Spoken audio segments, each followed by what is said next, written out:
Hello, review from EPS Topic Reviewer, fill in the blank practice. 현장소에서 일을 할 때는 빈칸 어휘했습니다. So it means there is danger blank when working in a high places. So ibig sabihin, nope is high, 장소에서 sa lugar na mataas. Iril halteno when working sa lugar na mataas, blank mayroong danger. So ano ba yung danger doon?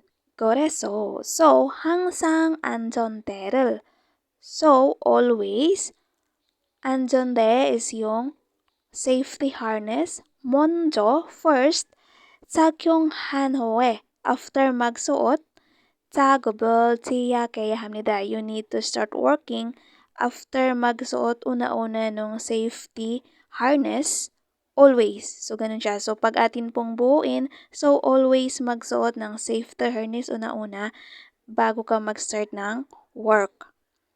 So, after mo munang masuot yung iyong safety harness, pwede ka nang mag-start ng trabaho. So, ano ba yung danger doon? 맞자. Ibig sabihin yan is to hit. 2번, 넘어지, nadulas, tip over. 3번, 충돌, ibig sabihin yan is nagbangga or collide. 4번, 추락, is nahulog sa mataas. Keywords natin yan is yung nope, yung high, syempre yung nahulog sa mataas na lugar. There is danger na mahulog ka sa mataas na lugar when working in a high place. So, 높은 장소에서 일을 할 때는 추락에 위험했습니다. So, danger daw na mahulog from heights when working in a high place or high area. Correct answer is number 4, 추락. Next, 식물에 잘 자랄 수 있는 좋은 땅을 만들기 위해 땅에 주는 똥, 오줌, 썩은 식물 등을 빈칸이라고 합니다. So, ano yung 식물? Ibig sabihin yung plants.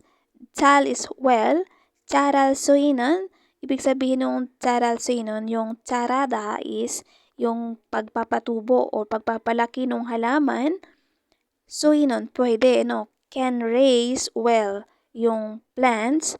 좋은 땅을 만들기 위해. So, 만들기 위해, to make good land para daw magkaroon ng magandang lupa sa pagpapatubo ng halaman. 땅에 주는, sa land or sa ground, nagbibigay daw ng tong. Ano yung tong? Yan is yung mga manure or yung poop, dumi ng hayop.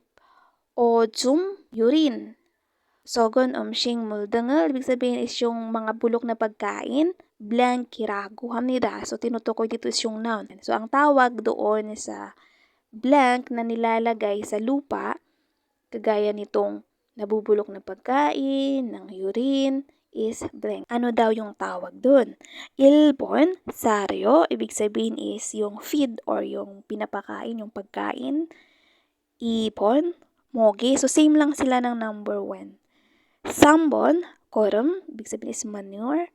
4번, 농약, is pesticides. So, ang tawag po doon is number 3, korum. Siyempre, ang tawag dyan is manure, doon sa binibigay sa lupa para maging maganda yung pagpapatubo sa halaman. So, pangpataba siya ng lupa. Correct answer is number 3. Bye-bye!